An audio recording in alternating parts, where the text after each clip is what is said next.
Welcome to the Hopenning, the place where hope is happening, with your hosts Fran Cadrone and Marina Theron-Monnery. For more information about Fran and Marina, or to apply to be a guest on the show, please go to our website www.hopenning.com. The Hopenning is for informal purposes only and is based on the research of your hosts, Fran and Marina. They, as well as their guests, are not responsible for any losses, damages, or liabilities that may arise from this podcast, which is not intended to replace any professional medical advice or care by medical professionals you are currently utilizing. Hello, everyone, and welcome to the Hopenning, the place where hope is happening. This is episode 124. Yay for us, Marina, because we have made it this far. And yay for us, because Ari is here today. And I have a special bond with Ari because he loves dogs too. Not only that, he speaks my language. So Ari Weinzweig is from Ann Arbor, Michigan. And if you've ever been to Zingerman's in Ann Arbor, Michigan, Ari was one of the co-founders of that organization. So I'm going to read a little bit of background about him. He and his partner, Paul Saginaw, opened Zingerman's in 1982 on an oddly angled intersection in the corner of Kingsley and Detroit Streets in Ann Arbor, Michigan. And that organization, that tiny 1,300 square foot building, has now grown into 12 companies and hires 750 folks, which are on staff. He had a profit, maybe not a profit, but $80 million revenue. Sales, Yes. Fran. Sales, 80 million sales. Doesn't mean we had any profit. It just means we had a lot of sales. Truth. I understand that. Okay. Yes. But he's written many books, and it's a joy to have you here, Ari. It's a joy to be with you. Yes. Ari and I met in Northern Ireland, as I often meet many of my good friends in faraway places. Even though it's like on a different continent, it resonated with both of us because of the way I think for myself, what I believe in reconciliation and how to heal the human race. And in particular, your idea of dignity. So we're going to talk about dignity today because our show, Marina and I, have talked about hope now for more than 3 years. Our vlog has been about hope. And I think your book revolutionizes hope in the area of not industrialization, because in the area of business, we do this every day. Marina and I do this as part of hypnotherapy. And I did it for 34 years in a school. But after they leave our hands, right, we don't really know what happens. So I think the beauty of your little book is that it really touches the human heart. So welcome, Ari. Thanks for coming and being on here today. Thank you. That's beautiful. I'm honored. Awesome. So, Ari, we always ask, what is the roadmap, the journey that led you to the point in your life? You are such an accomplished person with so many businesses, between a Delicatessen, a bakery, a Creamery, and a publishing company, and then, of course, an author. And what led you to be writing about dignity? Well, it could take a whole hour, Marine. Go ahead. I grew up in Chicago, which for people who don't know the geography of this part of the world is about a 4-hour drive to the west of Ann Arbor. I came here to go to school at University of Michigan. I studied Russian history, and I also studied anarchism. After graduating with my history degree, I didn't want to go home. And in order to facilitate that financially, I needed a job. And I had driven a taxi part-time while I was in school, which was perfectly fine, but not particularly interesting. One of my college roommates was waiting tables at a restaurant in downtown Ann Arbor, and he seemed to like it, and I didn't know what else to do, so I went and applied for the same job he had. I got interviewed. They said they'd reach out when something opened. They didn't reach out, so I went back and offered to bus tables. And we repeated the same thing. They said they'd call me, and once again, they didn't call. And then I don't know, after another 2 weeks or so, rent was going to be coming due. Money was running out, so I went back and offered to do anything, which I now know is called emotional resilience.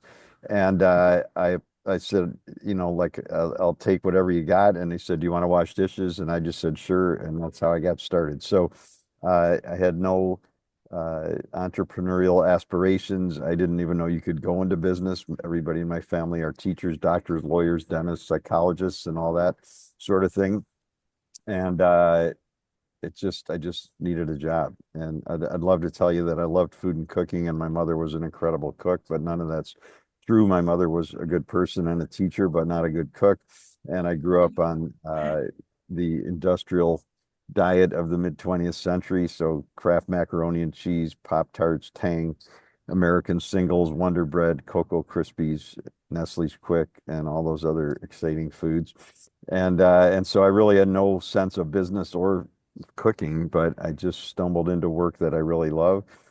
So Paul Goodman, the mid 20th century educator, philosopher, poet, anarchist, said having a vocation is like falling in love and it works out. And that's what happened to me. So my first day there was my business partner, Paul Saganaw's first day as general manager in that restaurant. So that's how we met. I just saw him a couple hours ago, so we still like each other, which is almost a miracle. And we still work well together. And that's how I got going. So I started prepping and line cooking. I'm trying to finish up the next publication, which is a little chapbook that'll be called Life Lessons I Learned from Being a Line Cook. And that'll be out in a few weeks. But anyway, I started learning to cook the line and then running kitchens, and I worked there for about 4 years. Paul left about halfway through that and opened a little fish market here in town, which is still one of the best in the country. And he and I stayed friends. And let's see, 43 years ago, yesterday, I gave 2 months' notice at that management job. It was perfectly fine, but it was just less and less inspiring. And I could sense more and more where they were headed as an organization was not where I wanted to head. So I didn't hate it. It just was time to do something else. So I gave 2 months' notice. I didn't know what I was going to do next. And one of those remarkable stories that actually works out. Paul called me like 2 days later and said there was this little building coming open, the one Fran described in her very kind intro, that we should go check out together and it was near the fish market that he had already opened. And he had grown up in Detroit where you could get good deli food. And in Chicago, you could get it, but you couldn't get it here in Ann Arbor. And I don't know how we went this fast, but in a week or so, we decided we'd open. And 4.5 months later, we had renovated the whole space, redone the floors and the walls, made the menu, costed the menu, ordered product, and we opened on March 15th, 1982. Mhm. Yeah. There you go. That's how we started. There was just, like Yeah. Fran said, me and Paul and 2 employees. 40, whatever it is, 3 years later this winter, we're, as Fran said, 80 million in sales, which is not profit. It would be a wonderful fantasy, though. But and we have about 700 people working there, and I don't know, about a dozen different Zingerman's businesses, all located here in the Ann Arbor area. So we operate as one collaborative organization, a community of businesses with these semi-autonomous pieces, and there's a whole conversation to be had around governance. But I'm going to pause there, and then I can tell you more specifically about dignity. Yeah. That one of the things that you said reminds me that the dignity part of it came way back. It came way back in 1983 did you say three, where you didn't like where that organization was headed. Yeah. So it 70s. wasn't Yeah, it'd be 81. right. And in 1981, what the heck was I doing? Not a whole lot of stuff that dealt with dignity for myself or for the people around. And getting into that later, we'll talk about why you have to have not only dignity for the people around you, but for yourself as well, Yeah, right? absolutely. So make sure we come back to Absolutely. that, Ari. Okay. So something happened on February 24th, 2022. Yeah, And I think it's important to say a little bit about that. I I understand agree. Yeah. you're American, but Yeah. you there was despair. You had Yeah. despair, Yeah. which launched something new for you Yeah. that was some just a little correction. Just maybe not a correction, but it was more of a hit home. It really hit home why you think the way you do, and it changed. Maybe it changed a little bit, a little tweaked a little bit in your business Yeah. idea. Yeah. So let's talk a little bit about that. We don't have to get into No, we specifics. can. That's fine. Yes, that was the day Russia invaded Ukraine. Uh, for whatever reasons, it hit me very hard. I mean, it's not hard to come up with reasons, but there are many catastrophes in the world. It's not the only one, and I'm not saying it's the most horrible one. It's just one that happened to hit me very hard. I am a Russian history major. Maybe that's it, but I don't know. But that's not really the point. The point is just having spent all these years working on, I don't know, my life. I wrote a whole book on managing ourselves, which came out of what I learned from messing up a lot of things and how to recover from them. But anyway, despair is not something I'm used to being in. Uh, it's not much fun, at least in my experience. And so when I have it and I've tried all my usual things, one thing I know that almost always works is to start studying because I'm an awkward introverted history major who likes to read. So I can usually find answers in books like you have found in Braiding Sweetgrass or Yeah, whatever, or in yeah. the Dignity pamphlet. And so I started to study Ukrainian history. I knew a lot about Russian history, not at like PhD professor level, but for the average US citizen, I'm sure I knew a lot more than most. But I really knew almost nothing about Ukrainian history. And although Vladimir Putin's perspective is that there is no Ukrainian history, it's all Russia. It's of course completely inaccurate. It's more likely Russia came out of Ukraine than Ukraine came out of Russia. But anyway, I started to study, and it was very interesting, and it's a good way actually to honor the dignity of people in Ukraine just by knowing their story. But in the moment, uh, I came upon what was well known to the world and certainly to everybody in Ukraine, just not to me, which is that on February 22nd of 2014, the Ukrainian people threw out the Russian-sponsored leader. Uh, and that came to be called the Revolution of Dignity. And I had felt so incredibly helpless when Russia invaded. I didn't really know what to do. I thought about going to with Jose Andres in World Central Kitchen, like go serve soup, but I'm like, I'm not going to be any better at serving soup than anybody else, and I got a big job to do here. But when I read Revolution of Dignity, it just sort of hit me uh, that that's what I could do because I really believe that in a country where dignity is the daily norm, people like Putin could never be in power. And conversely, and we'll hope for the best for our election on Tuesday here, but Mhm. in a country where people like Putin are in charge, we would never be able to operate the way that we operate as a business. Like it's impossible. There's no pride parade in Moscow. You go to jail. So I realized dignity was something that I could do, that we could do, that anybody could do. And uh, it didn't take a government permit. It doesn't take any funding. You don't need a grant. You don't need permission. Nobody even has to know you're doing it.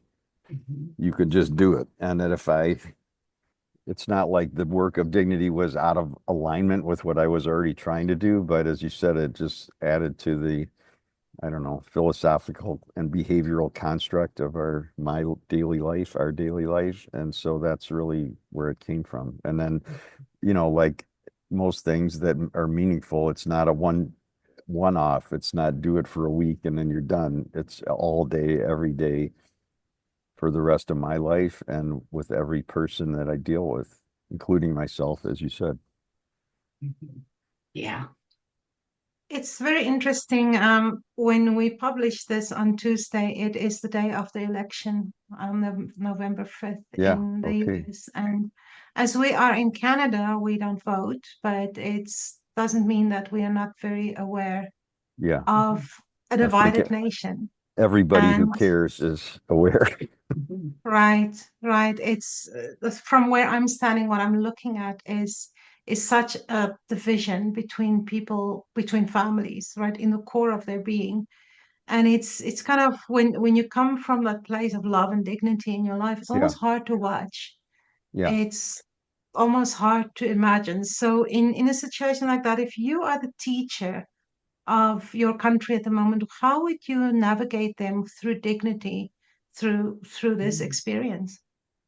Well, I'm not the teacher of the country, but my belief is that, and we can go through them, the six elements of dignity have nothing to do with politics. And uh,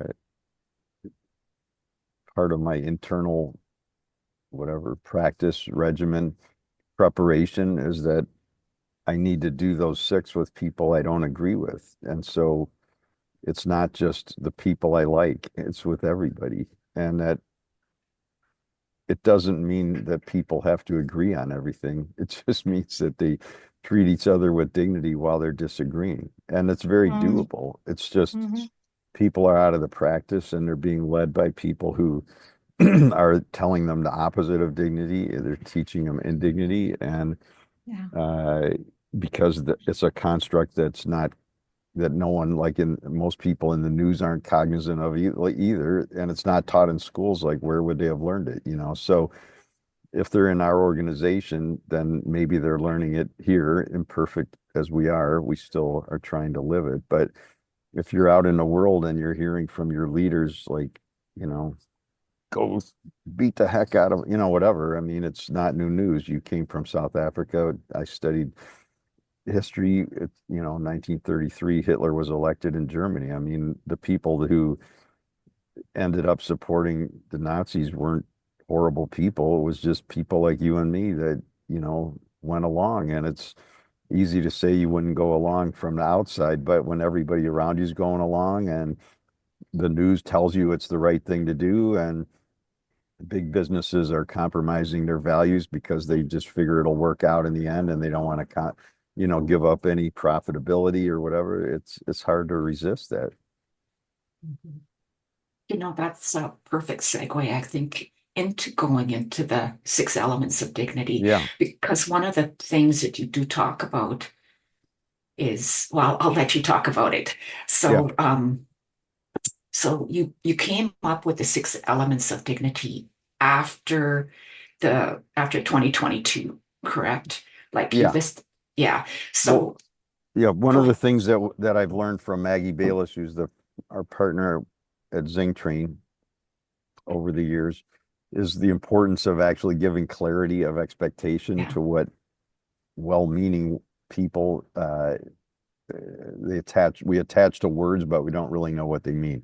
So we've done that a lot over the years. We have uh, four elements of effective vision and a descriptive definition of what that is. We have 3 steps to great service. We have 5 steps to handling a customer complaint. So they're recipes. They're not standard operating procedures. So it still allows people to bring their personality and their creative uh, ability into the conversation, and in the context of today, to honor their own dignity while doing good work.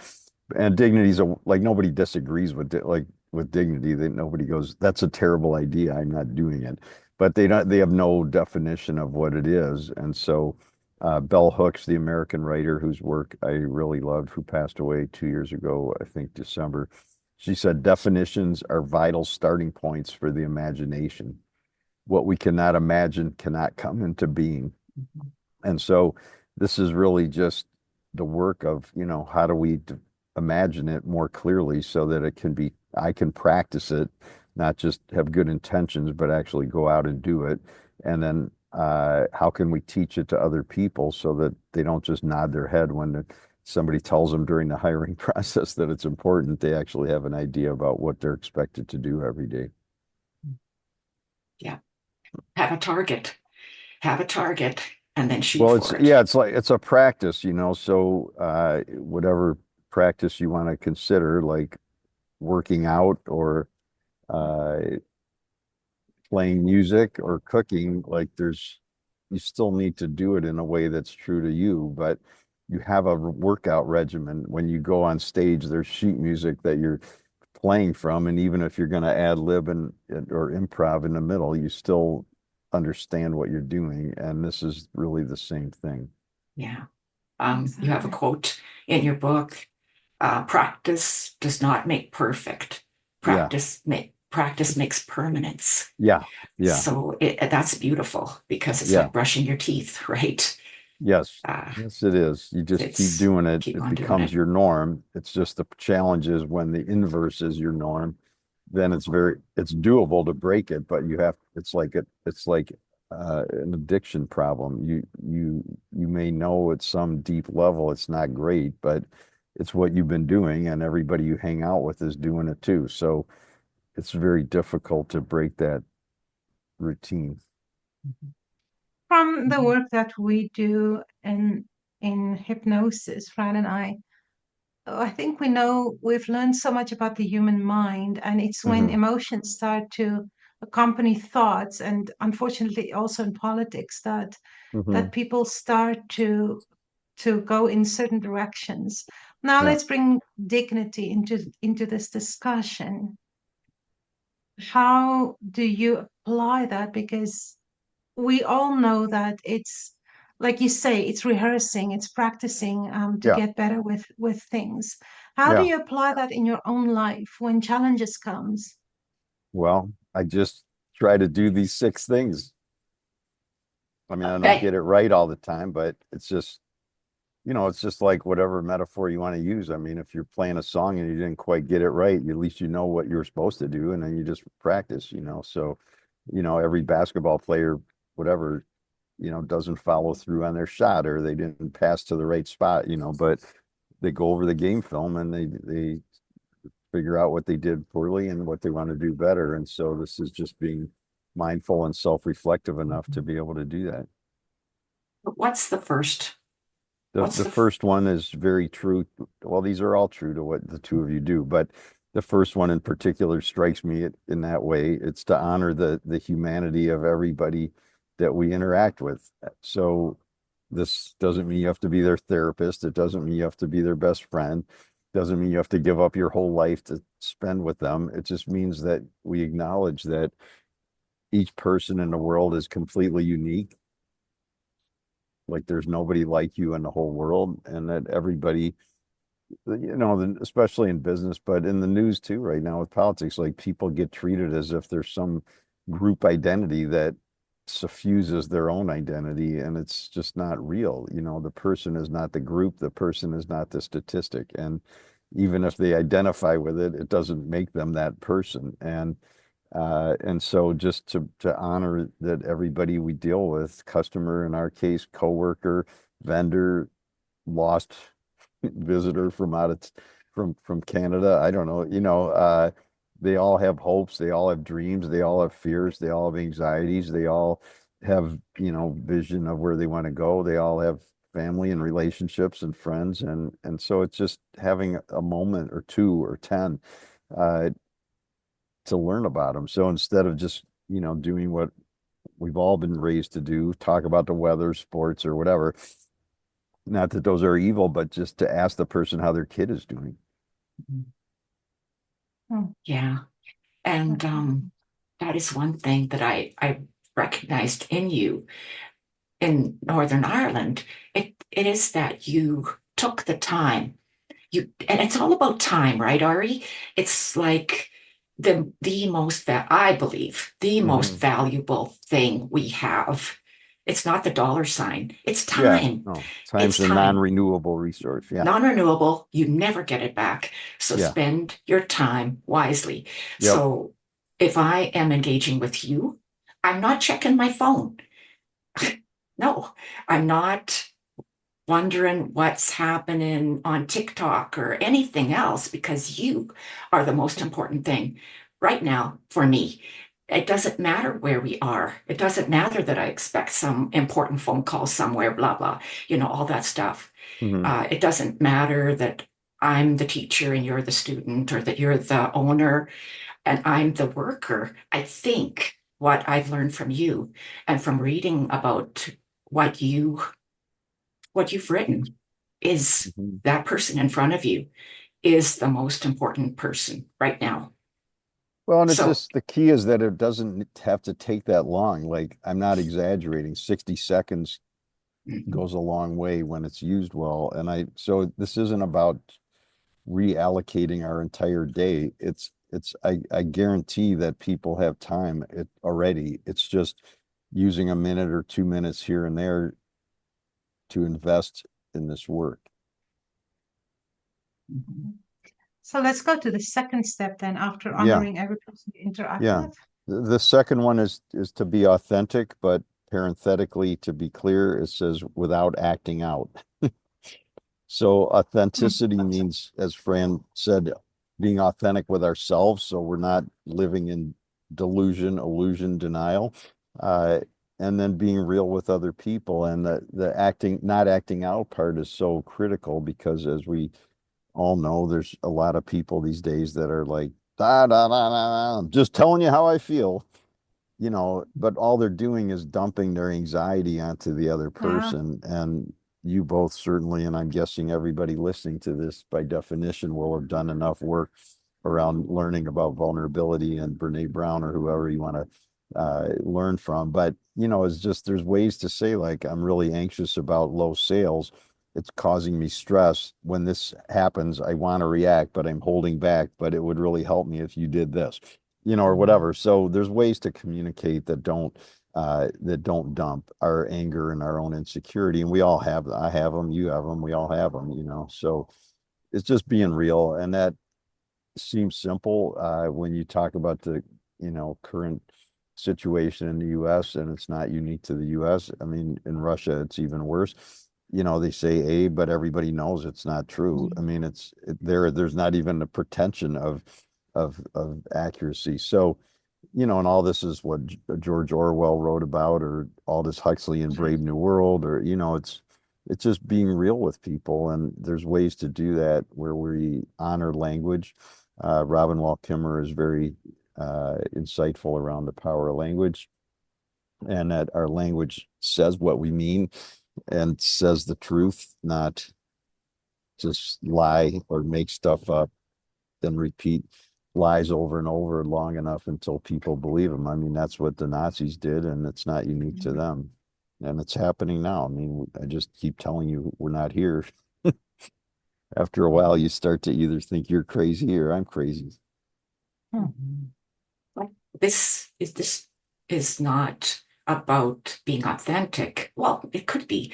Uh, you were already the head of so many Zinger companies, I guess you could say, back when the pandemic hit, and all of those companies had to do with food, Mhm. restaurants providing food, and all the rest of that. And I don't know, I'm not quite sure if your restrictions in America were as tight as in Canada, but Yeah. how did you, as a person, say, I'm very anxious about blank pandemic, I'm very anxious about business sales, I'm very anxious about whatever it is? Just like that.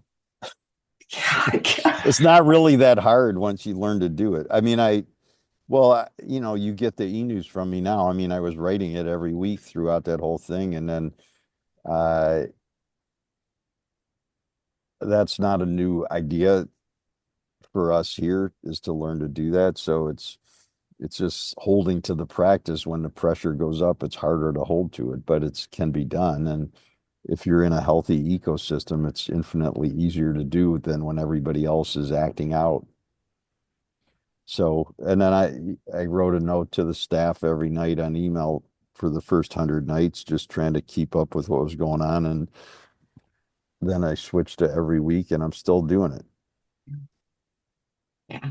So I appreciated that in the book too, that you actually communicated with your staff every night to keep them in the loop, to keep Yeah. them Well, it was changing so fast, and none of right. us knew what was going. We don't really know what's going on now either, but at least in quotes normal times, you have the illusion that you know what's going on. Uh, but then it was extreme pressure with extreme uncertainty. Right.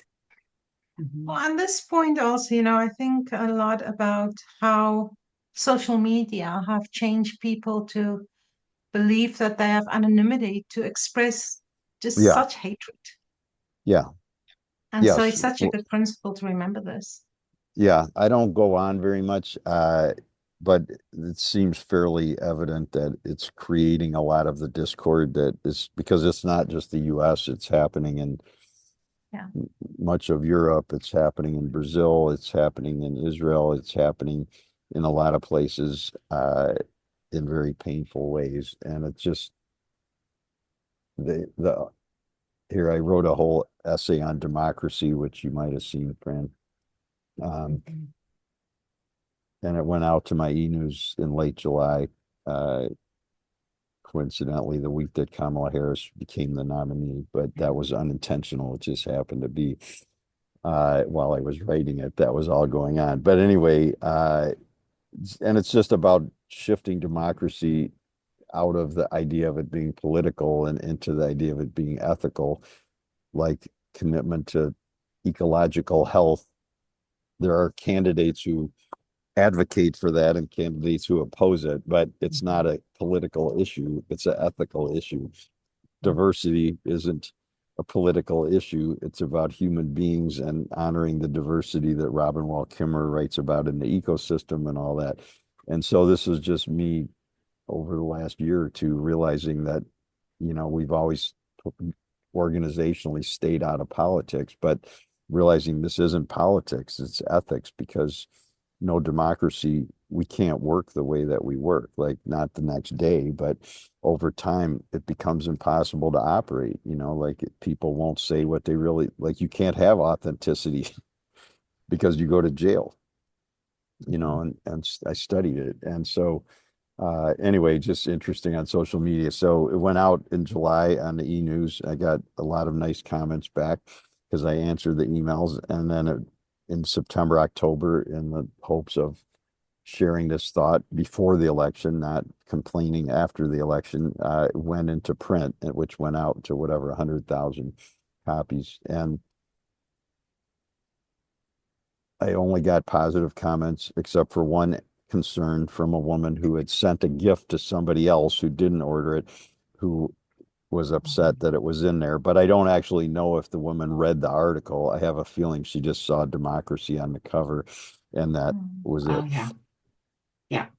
The interesting thing is that in the middle of the last month, the deli, in a well-meaning way, posted the link to it on social media, which is fine. I didn't know they were gonna, and I didn't expect them to. But anyway, within like 3 hours, they had like hundreds and hundreds of back and forth comments, but none of them read the article. They just are responding anonymously to the link, to the headline, and then they took it down. And so my point is just when people read a thoughtful article and they want to write to me, it's healthy conversation. Even the woman who was concerned, it was a beautiful note that she wrote, and I wrote her back a beautiful note, and we had a nice, in a healthy, positive, supportive, caring way back and forth. But everybody else, it's all positive because they sat and read a whole article, whatever, 5,000 word article or 3,000 word article about it. But when all you have to do is bop in anonymously and blast based Yeah. on seeing 10 words without actually knowing the content, it's Yeah. much more problematic. Anyway, Yes. Yeah. And as we get closer and closer to election day, I yeah. think that anxiety is just up there. Yeah. Like, like, yeah. So let's go into number three. What's number Okay. three? Number three is making sure that everybody has a meaningful say. So here in our organization, we've been doing this for many years. We're open book management, which means people participate in the financials. All our meetings are open. We use consensus at the partner level. So we've been governing our organization by consensus of our partners group for 30 years this year, which started as I think 7 or 8 of us. Now it's 21. We have a change process that anybody can initiate, even if they're not the decision maker, et cetera, et cetera. So it's imperfect, but it's trying to give people a plethora of meaningful ways to have a say. If people don't have a meaningful say, there's no dignity. Yeah. And that And could be at your house too. It's not just at work. I mean, in, it's in the community, it's everywhere. it's the way we live our lives, right? Yeah. So if, it's the way walking on the street, deciding this, like you talk about that, it's practice, practice, Yeah. practice. Yep. We have to practice knowing we're not the center of the universe. Yep. Like we have to practice knowing Yeah. we're important, but we're not that important. No. I wrote another pamphlet on humility. Yeah. Yeah. So I think, that fine balance between being humble and knowing that you're still somebody important because I'm unique. Yeah. So, yeah. Yeah. So I work a lot lately in mental health in workplaces, and I Yeah. think with this Thank point you. alone, it's something that can really help so much Yeah. to make sure that everybody, doesn't matter who they are, feel that they have the freedom to express themselves meaningfully and they will be heard. Yeah. Yes. People don't feel good when they don't matter. Right, right. And it doesn't mean everybody gets to do what they want. Like I don't do everything I want. We're working collaboratively in the best interest of the ecosystem while honoring the individuals who are part of it. But it's still that people have a meaningful say is a big shift. And part of the tension in the political situation, my belief is people, it's self-fulfilling, but they believe they have no say. Yeah. Mhm. You talked a bit before we go on. You talked a couple of times already about the ecosystem.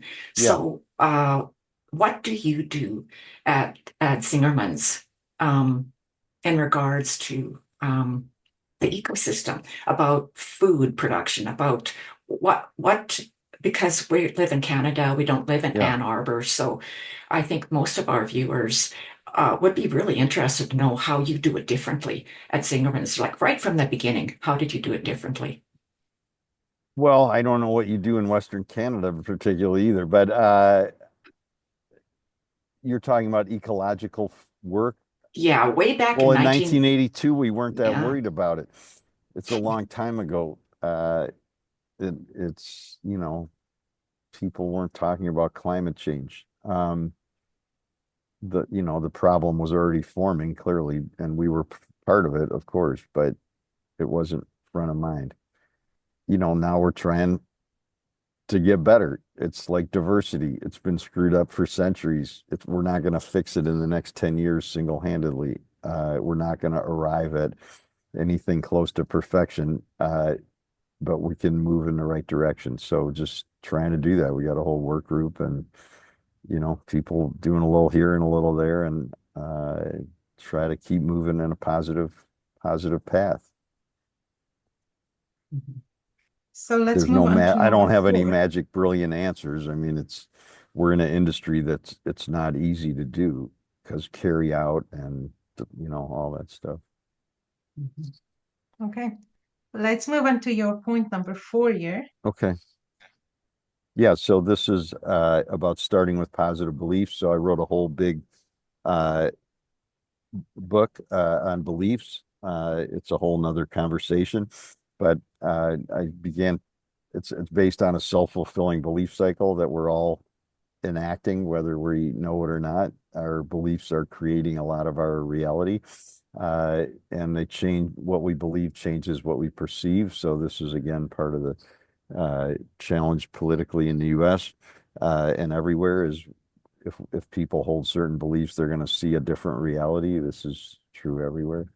And I started to look metaphorically on the ecosystem front, Fran, at beliefs as the root system of our lives, because hardly anybody talks about them. They just argue over people's actions. But I learned from the belief cycle that everybody's actions, mine included, are all based on what we believe. So if you don't change the belief, even if they stop the action for the moment because we told them to, it's just going to happen again because the belief leads to the action. So I like simple models that honor complexity. The dignity stuff is one of those. It's not telling you exactly what to say to anybody to honor their humanity. It's just telling you to do it, and then you and that person need to come up with how to do it in practice in the moment. So I looked at beliefs as negative beliefs, neutral beliefs, and positive beliefs. And if beliefs are the root system, you don't have to be a farmer or a philosopher to figure out that negative beliefs will always lead to negative outcomes. Neutral beliefs don't do much, and positive beliefs make positive outcomes. And it's literally impossible to get positive outcomes from negative beliefs.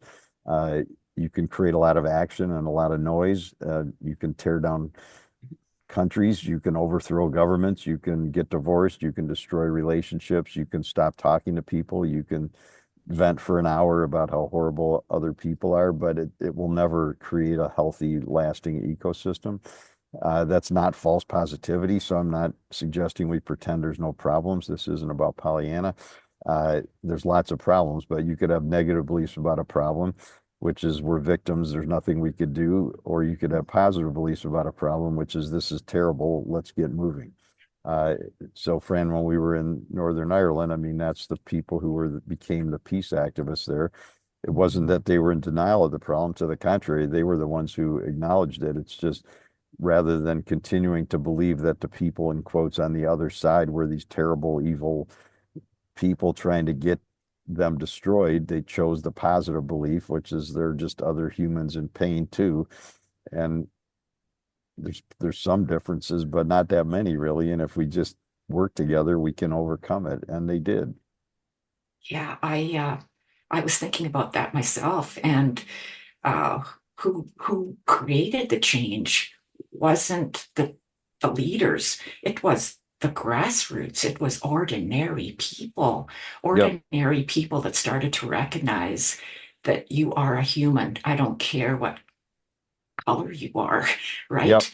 I don't Yep. care what church you enter. Yep. That means no matter. You're a human and you have dignity, and I'm going to recognize that even if the government does Yep. not recognize it. I'm going to Yep. recognize it. Yep. And that's what made the change. Yep. That's what made the change. And I think that that's a lesson for all of us. It's a Yeah. lesson whether you're in the Ukraine in 2012 or 2013, because that's where the revolution of dignity happens. It Yeah. happens with an ordinary school teacher. It happens Yep. with an ordinary plumber. It happens with an ordinary anything Yep. student. Yeah. That's where the revolution Yeah. happens. It's not So about heroes. It's just it's about not about getting them with heroes. them. It's not about how many PhDs you have behind your name. I don't have any, but yeah. Me neither.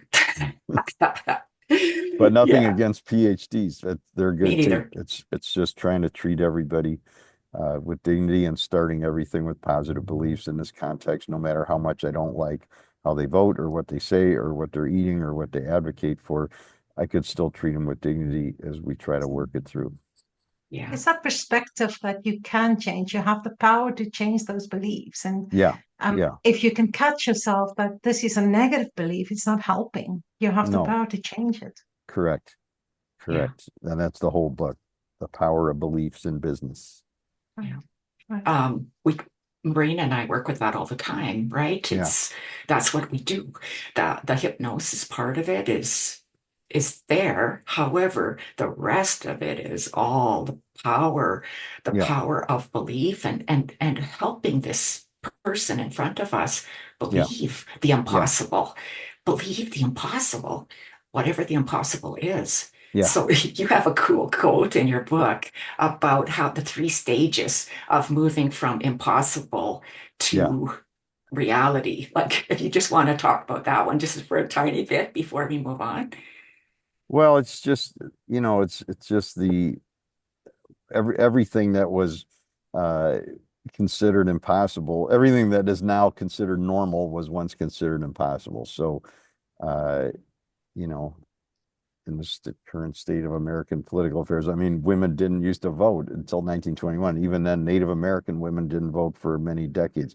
Uh, Mm. it's I think 1970s in the US, a woman couldn't open a bank account without her husband. So it's there's things that we now accept as normal that were revolutionary and strongly resisted by many for decades, centuries, So that's all. It's just believing in it alone doesn't make it happen, but without believing in it, it won't happen. Mhm. Yeah. The goalposts keep changing. Yeah. Yeah. Number 5. What's number 5, Ari? It's just committing to helping everybody around us get to greatness. So whether that's me for the two of you, or whether that's somebody we employ, or whether it's Tammy, my significant other, who I'll see in a little bit when I get home, it's just helping them get to greatness. And so greatness is different for each person. Part of the challenge within the country is that there's no agreed upon values, and so greatness can go from one end of a continuum to the other. But within the organization, we have agreed upon vision and values and beliefs. So I can help you get to greatness within the organization if your sense of greatness fits the values and vision of the organization. If it doesn't, I can still treat you with dignity while helping you get to someplace that will fit your vision. So, and some people come to work here and they want to become managing partners, and some people come to work here and they want to work 2 days a week for a year and then go away to college. They're both fine. It's just if I don't know what their sense of greatness is, it's hard for me to help them. But it may sound obvious, but it's actually the inverse of most work situations, which is where the employee is an interchangeable machine part. I'm saying that in quotes. Where it's like, just do your job. I don't really care.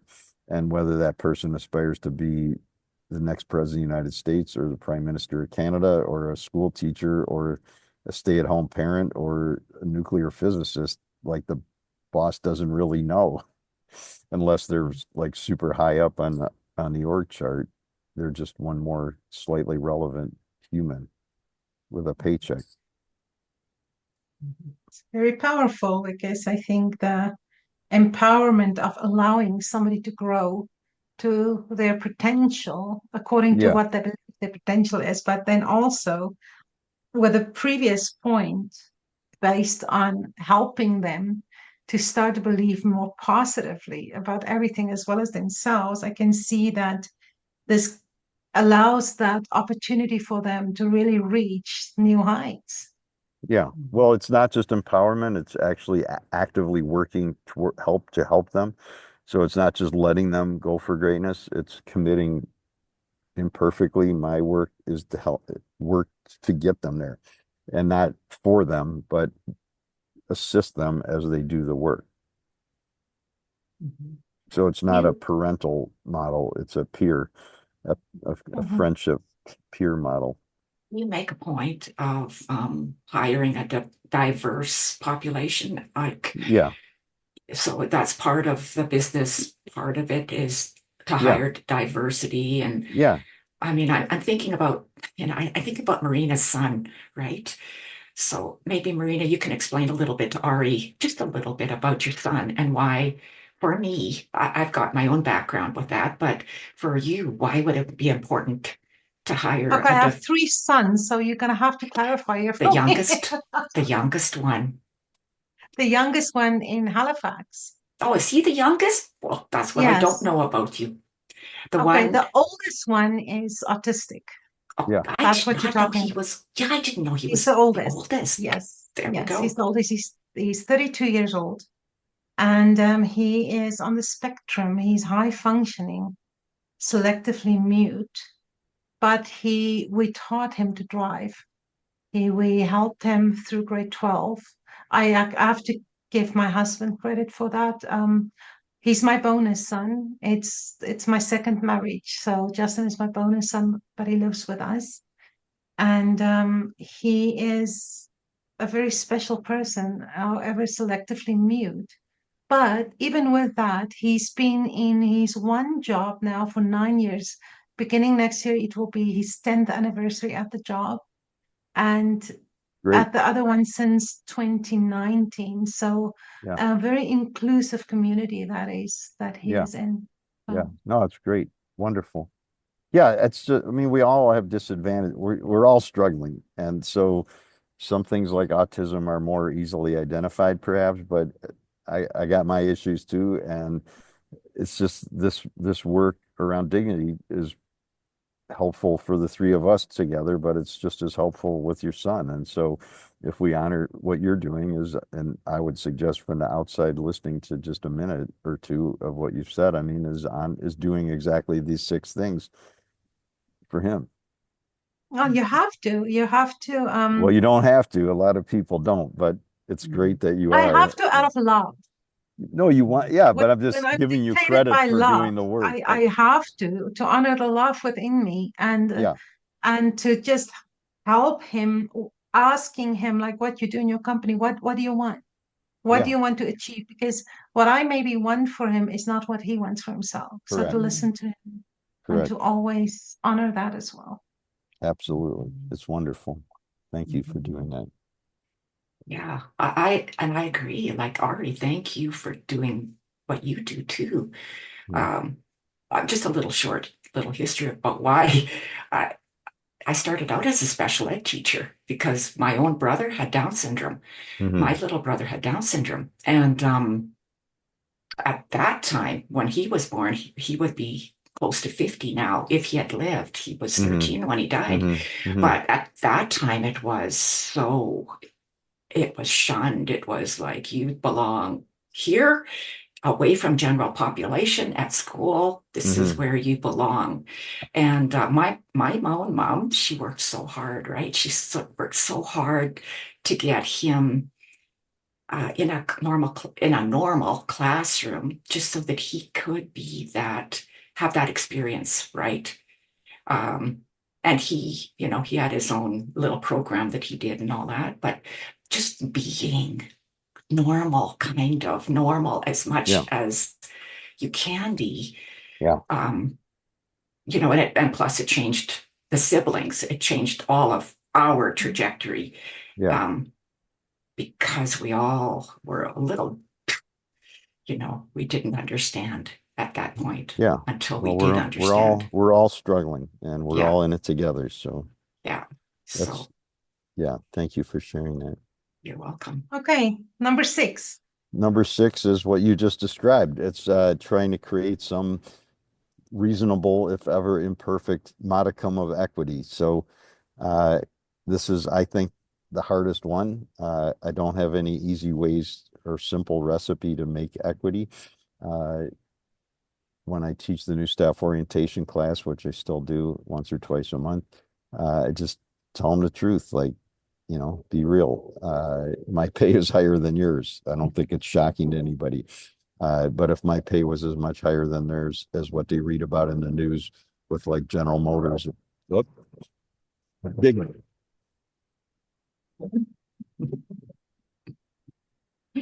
don't worry, it's not political violence. There's a big football game here, so the Oh, I Jets are. cannot hear it on my end.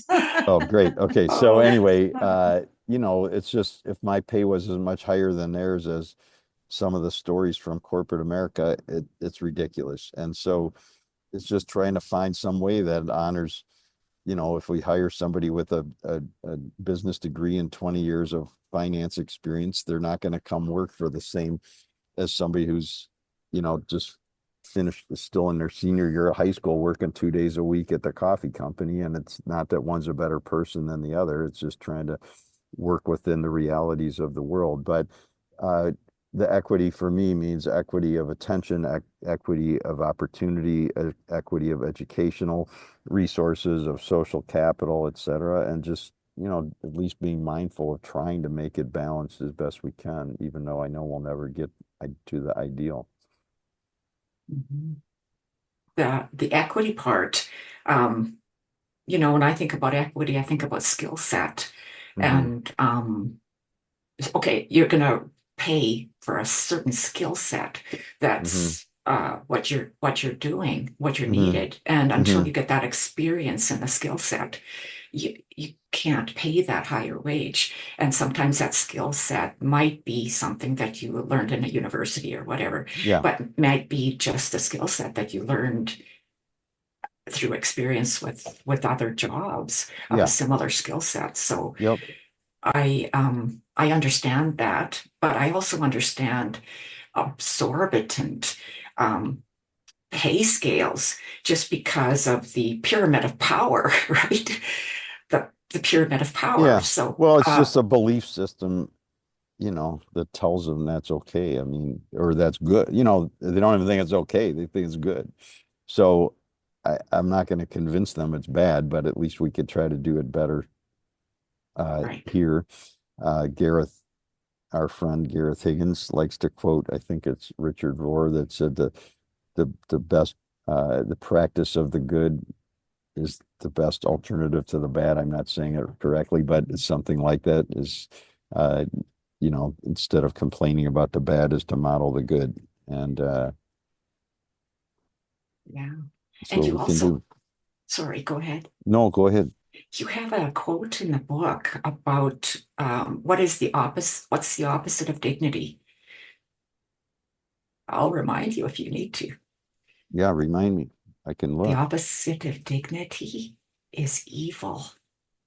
So I forget who you quoted in there, but if you're not showing dignity to a human, you're showing evil. And that resonated with me because we have this vision of sin being sin or whatever the heck, whatever you choose to call it. But truly, if you don't show dignity to the environment, to people, to food, right? You talk about food, the dignity of Yeah. food.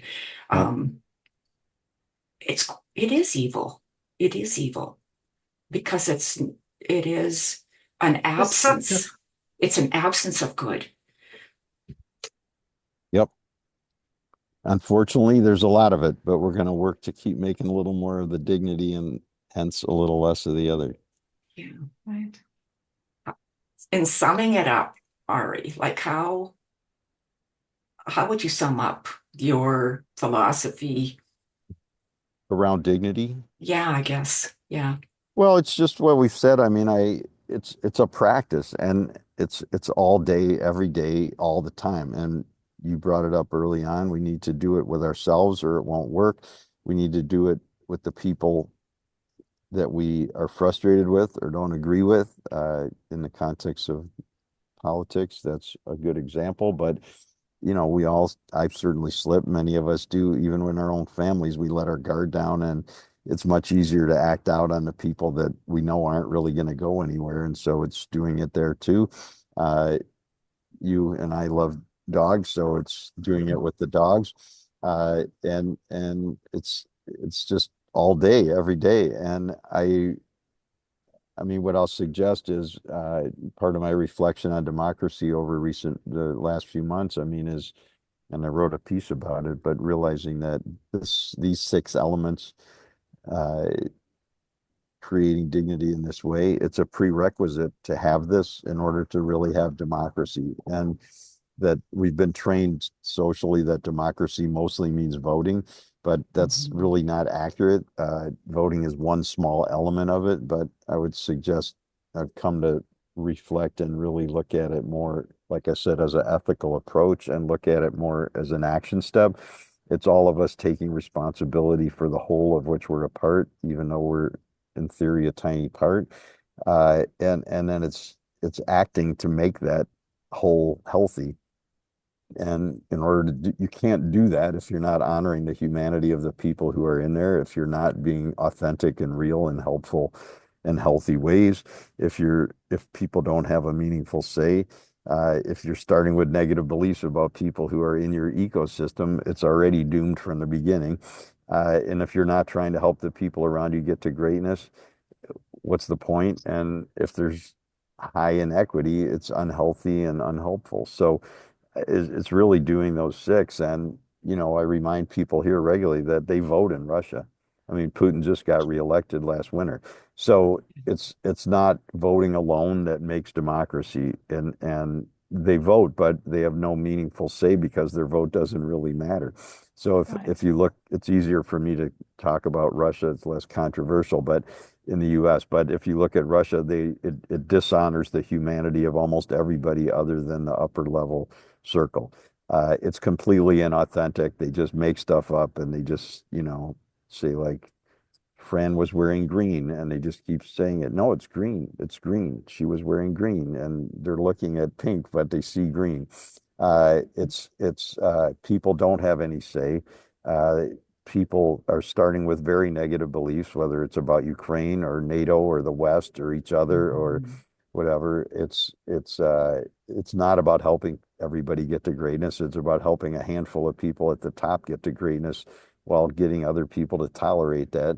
And it's extreme inequity. So it's really the antithesis of what's in the pamphlet as one example, and it's certainly not the only one. And I'm not here to say that, clearly we know indignity has happened in the US many times. I've slipped on all of these. It certainly happened in Canada. I mean, we both countries have the history of treating Native peoples in ways that are the inverse of what's here. And so we've all done it wrong. It's just how well we can recover and how gracefully we can get back on track. Mhm. And like you say, it's not going to happen tomorrow. No. It's a trajectory. If we just Yeah. change 1 degree right Yep. now, Yep. our children and children's children will look back and go, really? That's the Yeah. way they used to treat people back in 2024? Yep. You know, just Yep. like we do with women getting the vote or Yep. not being able to own property or all of the rest of that stuff. We'll look Yep. back on and go, yeah, that's the way it used to be. We used to Yep. Mm-hmm. Mm-hmm. eat Pop-Tarts Yeah. and I Captain ate a lot Crunch of out of them. the right. We used to eat Captain Crunch out of the box and KFC and da da da da da da da. That's the way it Yeah. used to be. Ha ha ha.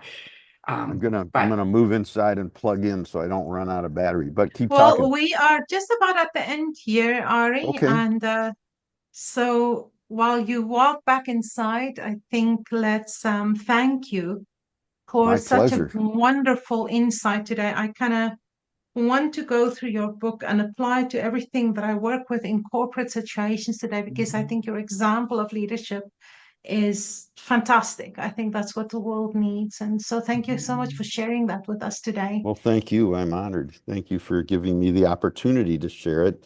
And there's a lot more in the other books. This is just one little Yes. pamphlet, but they're all at zingermanspress.com. Uh, we're not on Amazon, really. I'm not a big fan. So we're sort of like farm to table for books. We do all the design and we print them here locally in town. And then Wonderful. ZingTrain.com has our training, so we teach all this stuff too. I saw Uh, that. Yes. yeah, and then if people want to go buy food, it's hard to ship to Canada, but if they're in the US, it's easy, and Zingermans.com has all that. And then my email is just ari@zingermans.com, and you're welcome to share it with the group. And then the e-news that I do, uh, I'll share. I'll share this week's with you right now. And then at the very bottom of that is the sign up awesome. if people want to get it. Yeah, if we can Excellent. share it in the show notes too, Yeah, Marina. yeah, yeah. Yes, it's there in the chat. So I will make sure that we have that in the show notes Yeah, Yeah, and or for there's just today. email me So if you do what I do and you lose it from the chat on Zoom. Just email me and I'll now send I'm it. actually opening it as we speak in a Okay, new window and here, so I won't lose it. the okay. easy, that it's a easy read too. It's not all full of Right. you know, PhD stuff. No, It's I don't an have a easy, PhD. I learned to write like I talk. So and he does, and it's very, from a teacher's point of view, it's easily understandable. Like it's good. yeah, it's nice, it's concise, and it's authentic, and it's all those things that you talk about with dignity. So it helps. It helps when things like this are written in a way that everyone can understand it. You don't need to be high-end, educated. Just an ordinary human, ordinary, can read this and go, yeah, yeah. Thank you, Ari, for thinking of a way to do things differently, like right from the beginning, of Zingerman's. Thank you. Thank Well, you. it's my pleasure. Thank you for doing what you do. And My I want to pleasure as well. thank our viewers today and our listeners. Thank you for tuning into this episode of the Hopenning again. And I do want to end today with since the day this is, and for all our friends in the US, to say, I don't care what you vote, what you voted today, I love you. And the sun will come out tomorrow. Bet your bottom dollar that tomorrow the sun will shine. Just thinking about tomorrow clears away the cobwebs and the sorrow, so there's none. Tomorrow, tomorrow. I love you tomorrow. You're always a day away. That's Okay. true. Yes. Well, thank you both. I'm honored, and let's keep in touch, of course, and we'll Sounds great. keep talking and let me know how I can help, okay? When we come Thank to you, Ann I appreciate Arbor, that. we're knocking on your door. Yeah, oh yeah. And Yeah, all Not that I'm nine going big to a find dogs out crowd. will where be, my wedding is this summer. So next summer. So I'll find out. Okay. Well, you well, might fly through Detroit no matter what. So Probably. Yeah. we're about half an hour west of Detroit Okay. Airport.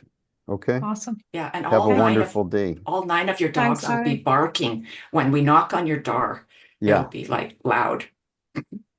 absolutely. Well, that sounds familiar. Okay. You take Bye. Have a care. great day. Thank you Bye-bye. both. You too. Nice Appreciate seeing it. you. Take good care. You Thanks too. for doing good You work. too. Thank you. Bye-bye. Bye-bye. Bye.